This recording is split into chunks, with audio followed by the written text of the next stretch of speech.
मस्त math channel में आपका स्वागत है। चैनल को सब्सक्राइब करें, बेल आइकन को दबाएं व ज़्यादा से ज़्यादा शेयर करें।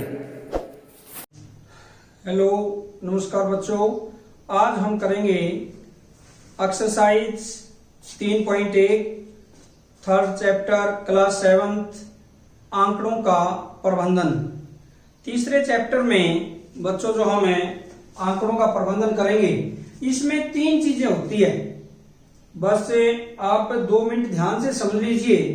अगर ये 2 मिनट आपने ध्यान दे दिया तो ये मानकर चलें कि आपका ये पूरा ही चैप्टर तैयार है। इसमें 3 चीजें हैं, माध्य, माध्यक, बहुलक। एक तो ये निकालने हैं, एक परिसर। परिसर के बारे में हम चर्चा करेंगे। जैसे माध्य है, माध्य में क्या है? आंकड़ों का योग बटा में आंकड़ों की संख्या।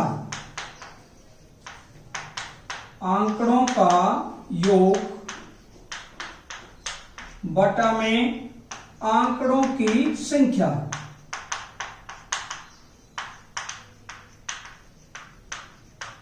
ये तो है बच्चों माध्य, एवरेज, औसत जिसे बोलते हैं, मध्यमान भी बोलते हैं इसको।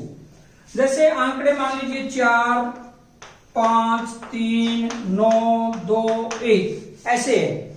इनका माध्य ज्ञात करना। कैसे ज्ञात करेंगे? 1, 2, 3, 4, 5, 6 आंकड़े।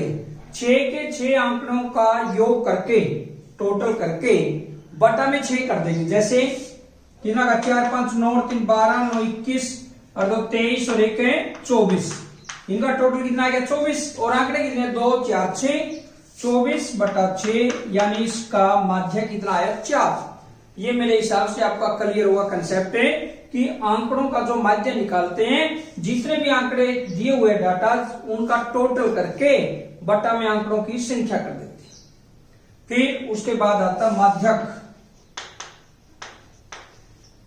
माध्यक क्या होता है? ये जो आंकड़े हैं इनको पहले तो हम क्या करेंगे? आरोही क्रम या अवरोही क्रम में रख लेंगे। आरोही क्रम में या अवरोही क्रम में रखेंगे। आरोही का मतलब चढ़ते क्रम में या उतरते क्रम में, क्रम में लगा लीजिए। जैसे इनको लिखते हैं 1, 2, 3, 4, 5, 9। अब माध्य क्या होता है? उनके बीच का आंकड़ा। यानी जैसे इसमें 6 है, इसके अंदर तो 3 और 3, 6 बीच का बनता नहीं। उस स्थिति में क्या करते हैं? बीच वाले दोनों ही लेकर जैसे 2 इस साइड के छोड़ दिए, 2 इस साइड के छोड़ दिए, बीच में कौन से बच गए? 2। जैसे आंकड़े कितने? एन की वैल्यू कितनी है? यहां पर आंकड़े 6 है, तो बटा में क्या करेंगे? 2 कर लेंगे। 2 दिया 6, एन और एन प्लस 1 यानी तीसरा आंकड़ा और चौथा आंकड़ा, दोनों को जोड़ के साइड से बराबर छोड़ के दोनों आंकड़ों को जोड़ के बटा 2 कर देंगे। जैसे 3 प्लस 4 बटा 2, 7 बटा 2 3.5, 3.5, 3.5 इसका माध्यक आया। अगर आंकड़ा एक और होता, मान लीजिए 11, फिर क्या होता? 3, 3, 6 और 1 7, तो 3 आंकड़े इस साइड में छोड़ देते और 3 ही आंकड़े परली साइड, ये बीच वाला इसका माध्यक होता है। आंकड़ों को आरोही क्रम में रखने पर या अवरोही में भी रख सकते हैं, बीच वाला जो आंकड़ा होता है वो उसका क्या होता है? माध्यक होता है। क्लियर हुआ? उसके बाद आता है बहुलक। बहुलक क्या होता है? जिसकी बारंबारता सबसे ज्यादा है, जिस आंकड़े की। यहां पर अगर हम 9 देखें, 9 2 बार आया है, बाकी सभी संख्याएं 1 बार है। इसका मतलब इसका बहुलक कितना हुआ? 9। जो आंकड़ा सबसे ज्यादा बार आया है या जिसकी हम कहेंगे बारंबारता सबसे ज्यादा है, वही उसका बहुलक होता है। परिसर। परिसर क्या होता है? परिसर सबसे बड़ा आंकड़ा। इसमें सबसे बड़ा आंकड़ा क्या है? 9। और सबसे छोटा आंकड़ा 1। 9 - 1 8, तो क्या होगा? 8। यानी परिसर क्या होगा? सबसे बड़े आंकड़े में से छोटा आंकड़ा घटा देंगे। तो बच्चों ये क्लियर होगा आपके। एक बार मैं दोबारा बताना चाहूंगा, माध्य होता है आंकड़ों का योग करके बटा में आंकड़ों की संख्या कर दीजिए। कुछ नहीं करना, जितने भी आंकड़े हैं उनका टोटल करके बटा में आंकड़ों की संख्या। फिर आता है माध्यक। आंकड़ों को आरोही क्रम में रख के बीच वाला आंकड़ा ले लेंगे। अगर आंकड़े विषम है, जैसे 7 है 3 3 छोड़ देंगे, 9 है 4 4 छोड़ देंगे बीच वाला। अगर आंकड़े सम है, यानी जैसे 6 है तो 2 2 छोड़ के बीच वाले दोनों का टोटल करके बटा 2 कर देंगे, यानी उनकी औसत निकाल। बहुलक, जिसकी बारंबारता सबसे ज्यादा होती है वही उसका बहुलक होता है। परिसर, सबसे बड़े आंकड़े में से सबसे छोटा आंकड़ा घटा देते हैं, वो होता है उसका परिसर। अब हम करेंगे एक्सरसाइज 3.1। प्रश्नावली 3.1 का पहला सवाल। इसमें 3.1 के पहले सवाल में क्या दिया हुआ है? प्रश्नावली 3.1 पहला सवाल बच्चों, इसमें क्या दिया है? अपनी कक्षा के किन्हीं 10 विद्यार्थियों की ऊंचाइयों का परिसर ज्ञात कीजिए। यानी 10 विद्यार्थियों की ऊंचाई आपने मापनी है और उनका परिसर ज्ञात करना है। तो हम मान लेते हैं ऊंचाई की जो मापी गई है, ऊंचाई आपने जो ऊंचाई मापी है बच्चों की, उसको हम ले लेते हैं 150, 48, 47, 45, 52, 58, 160, 157। ये है 1 2 3 4 5 6 7 8 9 है 155 और 10 153। ये 10 बच्चों की ऊंचाई आपने माप दी। अब इसका परिसर ज्ञात करना है। परिसर क्या होता है? सबसे जो बड़ा आंकड़ा है उसमें से सबसे छोटा आंकड़ा घटाते हैं, वो परिसर होता है। मैंने पहले भी चर्चा की है। तो सबसे बड़ा आंकड़ा, इसमें सबसे बड़ा आंकड़ा क्या है? 158, 60। 160 से बड़ी देखो संख्या कोई बच्चों आपको दिखाई दे रही है? 160 से कोई भी संख्या बड़ी नहीं है, यानी सबसे बड़ा आंकड़ा 160 माइनस सबसे छोटा आंकड़ा और देख लेंगे। इसमें क्या है? 145। 145 से कम इस लाइन में नहीं है, यहां भी नहीं है। इसका अर्थ क्या हुआ? 160 में से 145 घटा देंगे, यानी परिसर कितना आ जाएगा? 15। यानी सबसे बड़े आंकड़े में से सबसे छोटा आंकड़ा घटाएंगे। ये था आपका प्रश्न नंबर 1। प्रश्न नंबर 2 आपके सामने है। कक्षा के एक मूल्यांकन में प्राप्त किए गए निम्नलिखित अंकों को एक सारणीबद्ध रूप में संगठित कीजिए। यानी हमने एक सारणी बनानी है और इसमें क्या पूछा? सबसे बड़ा अंक कौन सा है, सबसे छोटा अंक कौन सा है, इन आंकड़ों का परिसर क्या है, अंक गणितीय माध्य ज्ञात कीजिए। ये चीजें पूछी है। अब देखो बच्चों, प्रश्न नंबर 2 आपके सामने है। जो आंकड़े दिए गए हैं यहां पर देखिए, जो आंकड़े दिए हुए हैं उनमें क्या है? अंक एक बार आया है। आप ध्यान से देखिए, इसमें अंक एक बार आया तो हमने 1 कर दिया, 1 लिख दिया। अंक 2 बार 2 आया है तो 2 ऐसे रोमन में लिख दिया। फिर 3 कितनी बार आया? 1 बार, मिलान चिन्ह में 1, बारंबारता 1। ऐसे ही 4 3 बार आया है, 3 ऐसे लगा दिए और फिर ये 3 लिख दिया बारंबारता। फिर यहां पर 5वां अंक कितनी बार आया? 5 बार। तो उसमें क्या करेंगे? 4 लगा के 1 2 3 4 लगा दिए 1, और फिर यहां से ऊपर से लेके ऐसे कट कर देते हैं, ये होता है 5। अगर 6 लिखना हो फिर आगे 1 लिख देते हैं, 7 लिखना है 2 लिख देते हैं। जब 10 आता है 1 2 3 4 लिख के ऐसे ही कट कर देते हैं। ऐसे मिलान चिन्ह बनाते हैं हम। ऐसे करते करते 9 के 9 अंकों की एक हमने सारणीबद्ध तरीके से कर दिया इनको। ऐसे मिलान चिन्ह, बारंबारता, ये आपके सामने। अब उसमें क्या पूछा गया है? सबसे बड़ा अंक कौन सा है? अब तो अंक क्लियर है, बिल्कुल आप सारणी में देखिए। सबसे बड़ा अंक 9, या सबसे छोटा अंक कौन सा है? 1। क्लियर है? परिसर मैंने पहले भी बताया था कि सबसे बड़े अंक में से सबसे छोटा अंक घटा दीजिए। 9 माइनस 1 बराबर किसके हुआ? 8 के। 9 माइनस 1 बराबर किसके हुआ? 8 के। अब हमने ज्ञात करना है माध्य। माध्य क्या करेंगे? आंकड़ों का योग। माध्य का क्या सूत्र है? आंकड़ों का योग बटा में आंकड़ों की संख्या। वे आंकड़ों का योग और उसके बटा में संख्या, ऐसे हमें माध्य निकालते हैं। 4 6 7 5 3 5 4 5 2 6 5 4 5 2 6 ये है 2 5 1 9 6 2 5 1 9 6 5 8 4 6 7 5 8 4 6 7 ये दिए हुए सारे के सारे आंकड़े जो आपके सामने हैं। और ये कितने आंकड़े हैं? 20। यानी ये पूरे के पूरे आंकड़ों का योग करके बटा में हम क्या कर देंगे 20, या आंकड़ों का जब हम टोटल करेंगे इस सारे को जोड़ेंगे 4 4 10 17 22 25 30 34 39 41 39 49 54 55 64 70 75 83 और 4 87 93 और 700। इसका अर्थ क्या हुआ? 100 बटा 20, 5 पर 5। इसका अर्थ क्या हुआ? जो माध्य आया वो कितना आएगा? 5। ये था आपका प्रश्न नंबर 2। प्रश्न नंबर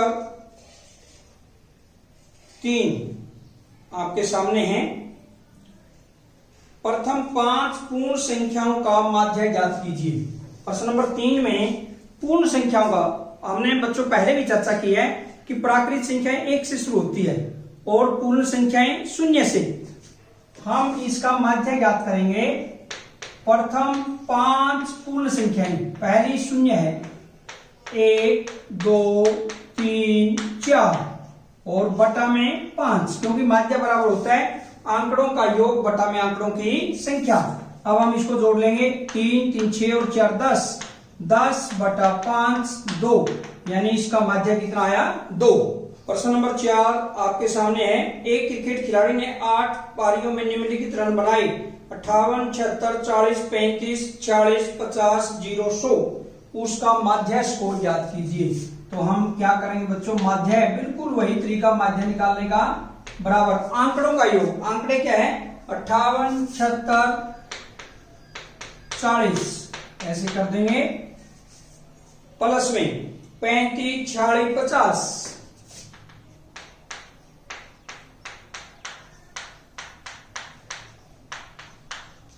35 46 50 0 और प्लस में 100। ये है आंकड़ों का योग बटा में आंकड़ों की संख्या। आंकड़े कितने हैं इसमें दिया हुआ है? 8 पारियां, तो इसका मतलब बटा में 8 कर देंगे। या आंकड़े गिने भी तो भी 3 4 5 6 7 8 ही। अब इकाई के अंक को जोड़ लेते हैं। पहले इकाई का अंक 6 और 5 11 और 6 17 और 8 25 हासिल के 2। फिर दहाई का अंक जोड़ेंगे। 5 और 4 9 और 3 12 और 4 16 और 7 23 और 5 28 और 2 हासिल के दे 30 हासिल के 3 बन गए। 3 और 1 4 बटा में 8। अब 405 बटा 8 जब हम इसको भाग देंगे 8 पंजा 40 नहीं चला 0 8 6 के 48 50.6 50.6 इसका क्या है? माध्य। ये था आपका प्रश्न नंबर 4। प्रश्न नंबर 5 आपके सामने है। इसमें प्रत्येक खिलाड़ी द्वारा 4 खेलों में अर्जित किए गए अंकों को दर्शाती है। ये जो टेबल दी हुई है सारणी। निम्नलिखित प्रश्नों के उत्तर दीजिए। पहला प्रश्न, प्रत्येक खेल में ए द्वारा अर्जित औसत अंक ज्ञात करने के लिए माध्य ज्ञात कीजिए। सेकंड, प्रत्येक खेल में सी द्वारा अर्जित माध्य अंक ज्ञात करने के लिए आप कुल अंकों को 3 से भाग देंगे या 4 से, क्यों? और तीसरा भाग है, बी ने सभी 4 खेलों में भाग लिया है, आप उसके अंकों का माध्य किस प्रकार ज्ञात करेंगे। और फोर्थ पार्ट है, किसका प्रदर्शन सबसे अच्छा है। ये है हमारे 4 भाग। प्रश्न नंबर 5। प्रश्न नंबर 5 में बच्चों ये सामने आपके सामने ये सामने दी हुई है। उसके अनुसार पहला भाग सारणी के अनुसार सारणी को देखिए, नीचे प्रश्नों को देखिए। साइड में सारणी है, नीचे प्रश्न है। पहला प्रश्न क्या है, प्रत्येक खेल में ए द्वारा अर्जित औसत अंक ज्ञात करने के लिए माध्य अंक, यानी ए का माध्य उसकी औसत निकालनी है, बराबर किसके आएगा, कितने हैं इसमें।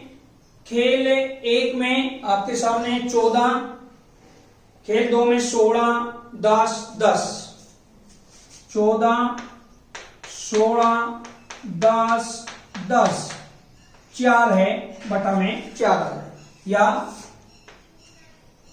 20, या इकाई के अंक को जोड़िए, 6 और 4 10, एक अंक सीधा 4 और 1 है 5, यानी 50 बटा में 4, या इसको दशमलव में अगर निकालना चाहें, 4 एकम 4 बच गया 1, 4 दूनी 8 बच गए 2 दशमलव 4 पंजा 20, यानी ए का माध्य कितना गया 12.5 उसका औसत। सेकंड, इसी का सेकंड पार्ट आपके सामने सारणी है, नीचे प्रश्न है। दूसरा क्या है, प्रत्येक खेल में सी द्वारा अर्जित माध्यांक ज्ञात करने के लिए आप कुल अंकों को 3 से भाग देंगे या 4 से।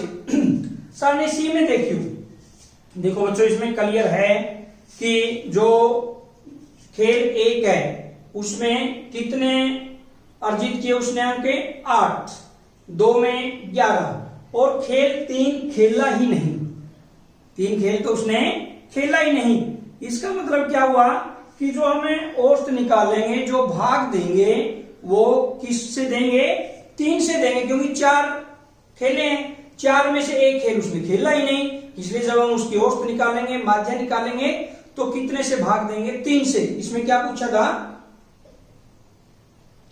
कुल अंकों को 3 से भाग देंगे या 4 से, हम 3 से भाग देंगे। अभीष्ट संख्या, अभीष्ट संख्या का अर्थ होता है जो पूछा गया है, बस अभीष्ट संख्या बराबर 3, क्योंकि एक खेल तो खेल 3 सारणी में देख लीजिए ध्यान से, खेला ही नहीं, इसलिए 3 से भाग देंगे। तीसरा भाग इसी का, बी ने सभी 4 खेलों में भाग लिया, आप उसके अंकों का माध्य किस प्रकार ज्ञात करेंगे। बी ने 4 के 4 में भाग लिया, चाहे 0 अंक अर्जित किया, लेकिन खेला तो है वो, तो बी का माध्य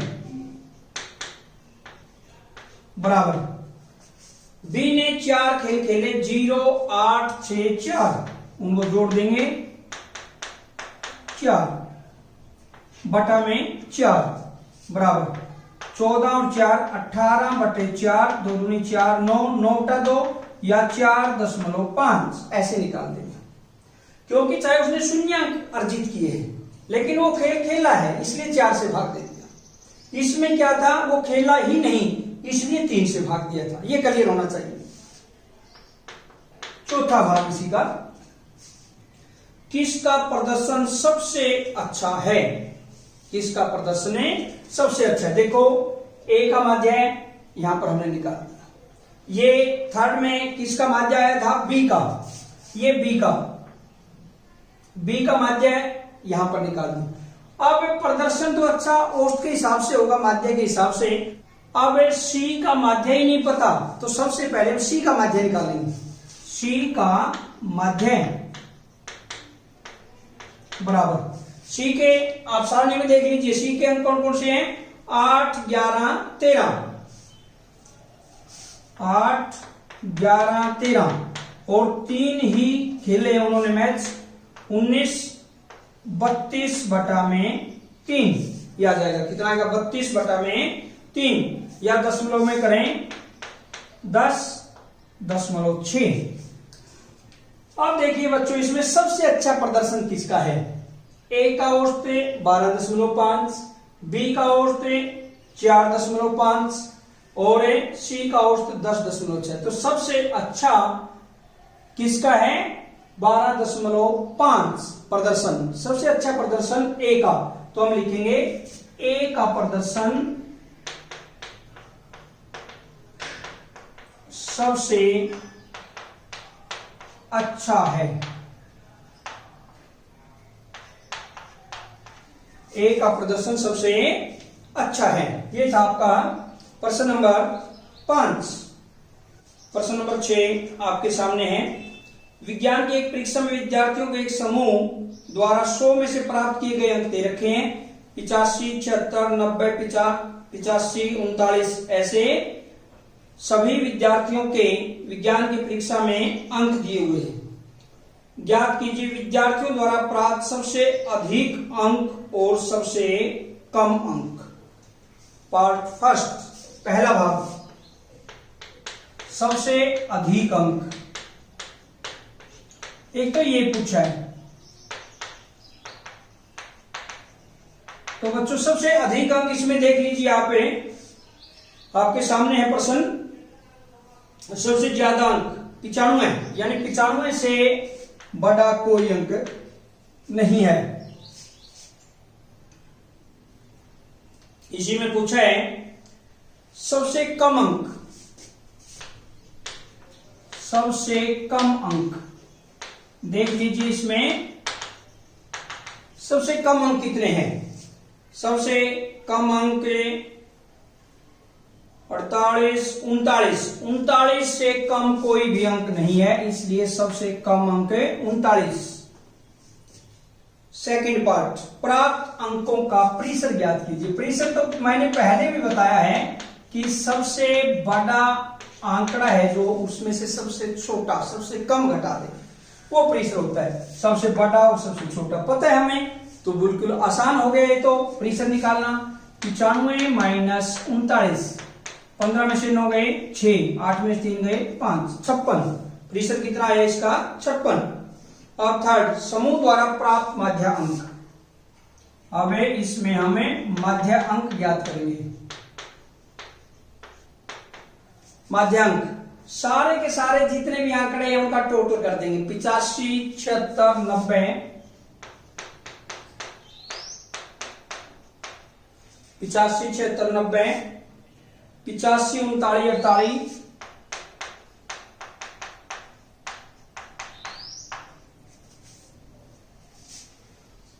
56, 95, 81, 56, 95, 81, 75, ये आंकड़े हैं। और बटा में आंकड़ों की संख्या, बटा में क्या करेंगे? आंकड़ों की संख्या गिन लीजिए। 1, 2, 3, 4, 5, 6, 7, 8, 9, 10, बटा में 10 कर दीजिए। टोटल इकाई के अंक को जोड़िए। 5 और 1 6 और 5 11, 6 17, 25, 34, 39, 43 और 5 50 हासिल के 5। ढाई के अंक को जोड़िए। 7 और 8 15, 24, 29, 33, 36, 44, 53, 60, 68, 68 और 5, 68 और 5 73।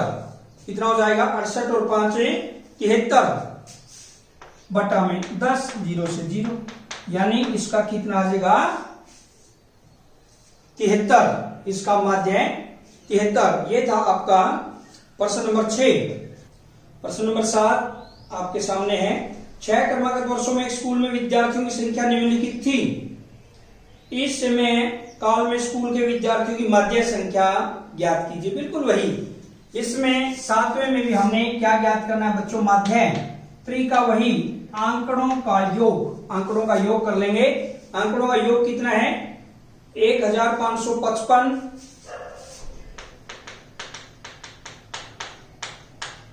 प्लस 1670 प्लस 1750 प्लस 2013 और प्लस में 25 40 28 20,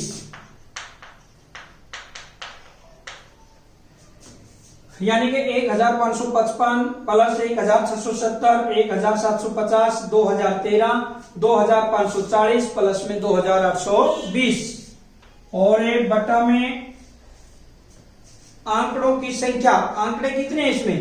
1 2 3 4 5 6 बटा में 6 कर लीजिए। बराबर, वही इकाई के अंक को जोड़ेंगे। पहले इकाई का अंक 3, 3 और 5 8, फिर दहाई का अंक 2 और 4 6, 6 और 1 7 और 5 12 और 7 19 और 5 24 2। अब सैकड़े का अंक 8 और 5 13, 13 और 7 20 और 6 26 और 5 31 और 2 80 के 33 3, 2 और 2 4 6 7 8 9 और 3 12, ये आ गया 12,348 बटा में 6, 6 दूनी 12, 0 नहीं चला, 6 पंजा 30, 6 अट्ठा 48, यानी इसका माध्य कितना है 2058। ये है आपका प्रश्न नंबर 7। इसमें बच्चों ये आपके सामने नीचे सारणी दी हुई है, साइड में राइट साइड में आपके प्रश्न दिए हुए हैं। तो अब हम इनको कैसे करेंगे। पार्ट 1 पहला भाग, इसका पहला भाग क्या है, उपरोक्त आंकड़ों से वर्षा का परिसर ज्ञात कीजिए। हम परिसर ज्ञात करेंगे। परिसर, सबसे बड़ा आंकड़ा क्या है इसमें, नीचे सामने में देखिए, सबसे ज्यादा 20.5 जो शुक्रवार के दिन वर्षा हुई है मिलीमीटर में, 20.5 सबसे ज्यादा ये वर्षा हुई है। माइनस सबसे कम कितनी है इसमें 0.0, ये सबसे कम हुई है सोमवार को। आपके सामने सारणी है, देख लीजिए। तो जब हम इसमें से घटाएंगे तो 20.5 ये आ जाएगा इसका परिसर, 20.5 मिलीमीटर में वर्षा है, दी हुई है यहां पर मिलीमीटर में। Second part,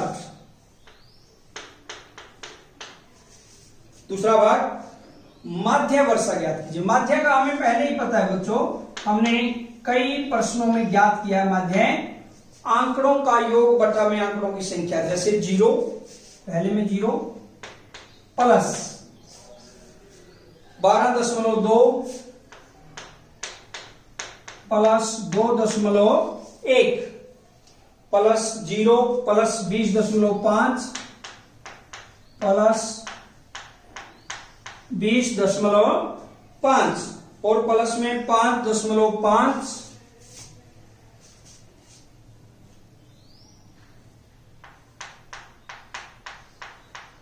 plus 1.0।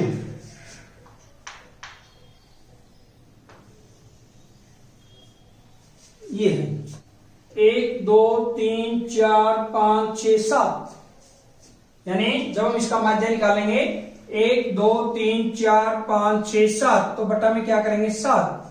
अब इसको जोड़ दीजिए, पहले दशमलव के बाद वाला जोड़ते हैं। इसमें 5 और 5 10 और 1 11 और 2 13, 13 दशमलव लगा दिया यहां पर, हासिल का 1।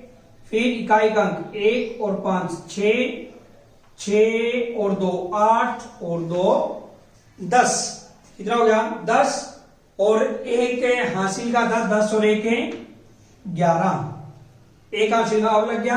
अब यहां पर देखेंगे 2 और 1 3 और 1 हासिल का 4, यानी 41.3 बटा 7 ये आ जाएगा।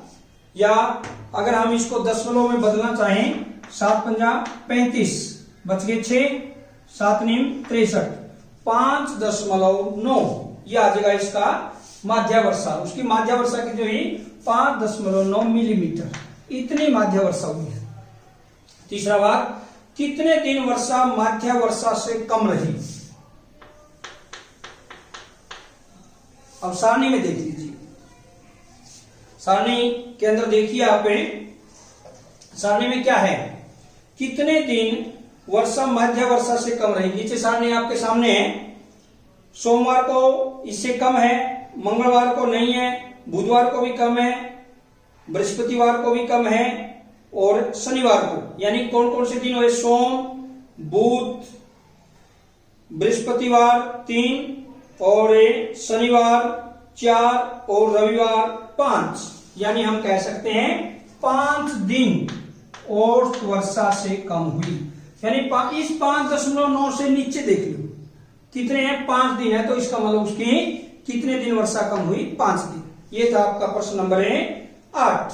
प्रश्न नंबर 9, 10 लड़कियों की ऊंचाई सेंटीमीटर में मापी गई और निम्नलिखित परिणाम प्राप्त हुए। 135 सेंटीमीटर, 150, 139, 128, 151, 132। ये ऐसे 10 की 10 लड़कियों की क्या मापी हुई है, ऊंचाई। सबसे लंबी लड़की की लंबाई क्या है। दूसरा प्रश्न क्या है, सबसे छोटी लड़की की लंबाई क्या है। और तीसरा प्रश्न, इन आंकड़ों का प्रतिशत क्या है। पार्ट 4, लड़कियों की माध्य ऊंचाई क्या है। और पार्ट 5, कितनी लड़कियों की लंबाई माध्य लंबाई से अधिक है। ये नीचे आपके क्या दी हुई है, इसकी सारणी 10 लड़कियों की ऊंचाइयां दी गई है। और आपके राइट साइड में यहां पर दाईं और ये प्रश्न दिए हुए हैं कि क्या क्या पूछा गया है। जैसे 9वें का पार्ट, प्रश्न नंबर 9, अंतिम प्रश्न इस प्रश्नावली का, पार्ट फर्स्ट, पहला भाग, सबसे लंबी लड़की की लंबाई। सबसे लंबी लड़की बराबर कितनी है, सबसे ज्यादा लंबाई देखिए इसमें कितनी है, इसके अंदर सबसे ज्यादा 151 सेंटीमीटर। सबसे लंबी लड़की कितनी हुई, 151 सेंटीमीटर। सेकंड पार्ट, सबसे छोटी लड़की की लंबाई।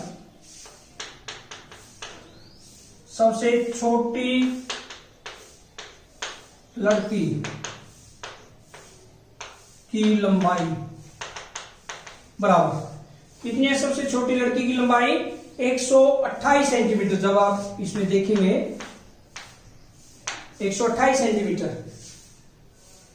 तीसरा, इन आंकड़ों का प्रतिशत क्या है। मैंने पहले भी बताया था, बड़ा सबसे बड़े आंकड़े में से सबसे छोटा प्रतिशत। प्रतिशत 151 माइनस 128, घटा दें, 11 में से 8 गए 3, 4 में से 2 गए 2, 23 सेंटीमीटर। कितना आ जाएगा, 23 सेंटीमीटर। चौथा भाग, लड़कियों की माध्य ऊंचाई क्या है।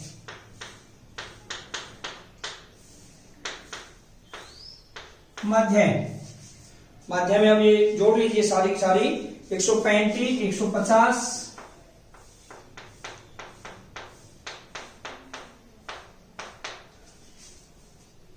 128, 51, 32,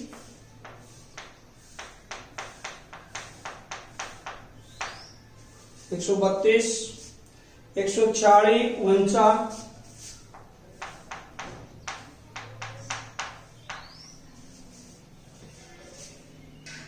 143, 141।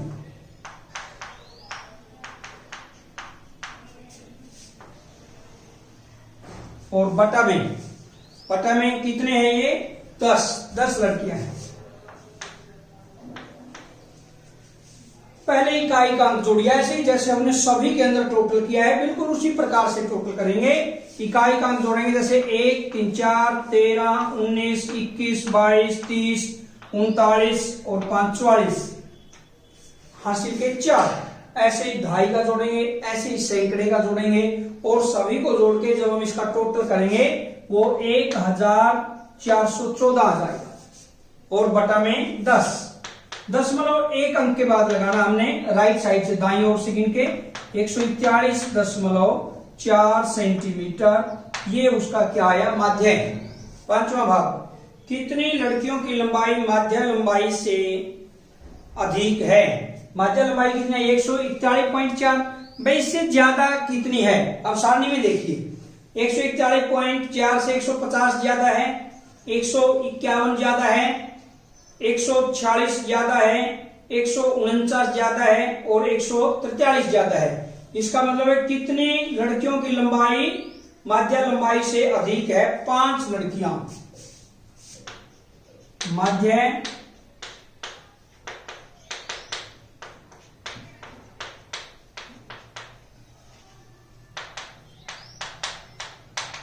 माध्य लंबाई से अधिक ऊंचाई कितनी है, 5 लड़कियों की।